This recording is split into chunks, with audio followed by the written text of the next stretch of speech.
Yo, salut à tous, c'est Locan pour Locan.fr. Aujourd'hui, on va parler d'un truc super sympa qui me facilite la vie au quotidien, l'Elevation Dock de Elevation Lab. Push the tempo, push the tempo, push the tempo, push the tempo, push the tempo, push the tempo, push the tempo, push the tempo. L'Elevation Dock, c'est un dock pour iPhone 4, 4S à la base, puis qui a été mis à jour pour iPhone 5 et 5S et des iPhones suivants, qu'ils aient une coque ou qu'ils n'en aient pas. C'est parti d'un constat super simple, le meilleur dock à ce jour, c'était le dock Apple pour l'iPhone 4 et 4S, parce qu'il était quand même un petit peu lourd, etc. Mais dès que vous vouliez enlever votre iPhone de votre dock, il fallait toujours mettre la main sur le dock pour sortir votre iPhone, pour ne pas embarquer les deux tout simplement, ou avoir à secouer votre dock frénétiquement. L'Elevation Dock, c'est donc un dock qui est prévu pour être lourd, massif, constitué uniquement d'aluminium, usiné aux États-Unis, fabriqué entièrement aux États-Unis, et qui rappelle le design de vos iMac ou MacBook en aluminium, tout ce que vous voulez. Un dock qui est censé donc pouvoir être undocké facilement. On verra que cette promesse n'est pas tenue et j'ai dû bricoler un petit peu à la maison. Le projet s'est lancé aux États-Unis comme la plupart des projets sympas des derniers temps sur Kickstarter. C'est une plateforme communautaire, etc. Un petit peu comme KissKissBankBank en France. Les petits gars avaient demandé, je crois, 75 000 $. Ils ont eu 1 500 000 $. Donc voilà, toute la démesure US, parce que leur projet était réellement terrible. Le dock se vaut maintenant dans les 80-90 $, plus les frais de port si vous habitez en France. Grosso modo, moi je me suis sorti pour 100 €. 100 € ça fait cher pour un dock, mais je vous montre de suite pourquoi c'est un investissement. L'Elevation Dock arrive dans une petite boîte toute simple. Alors j'aurais aimé vous refaire le packaging, mais ça n'a pas marché. Donc il arrive dans la boîte comme ça. Dessus il y a un petit truc en plastique, etc. Et tadam, made in Portland, Oregon. Vous avez des petites vis que vous allez voir par la suite qui servent à fixer le câble Lightning puisqu'il n'est pas fourni avec le dock.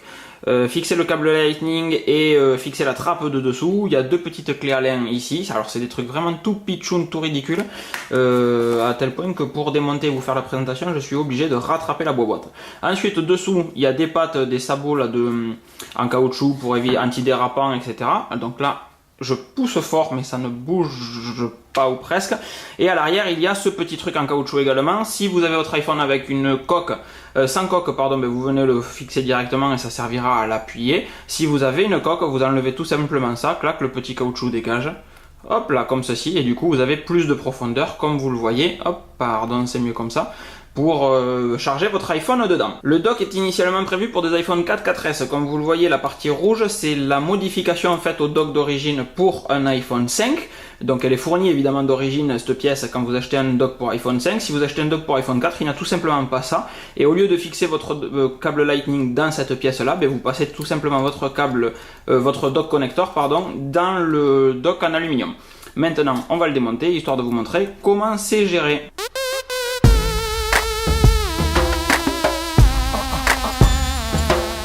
Voilà, il y a donc une petite trappe que vous venez fixer dessous. Dans cette petite trappe, votre câble Lightning que vous venez fixer dans la partie rouge et votre dock. Donc vous voyez, c'est de l'usinage vraiment. Alors si je me rapproche, est-ce que ça fait une mise au point? Voilà, c'est de l'usinage vraiment de base. Si vous avez déjà bossé sur des fraiseuses, ça n'a rien de compliqué comme bestiole, il fallait juste avoir l'idée.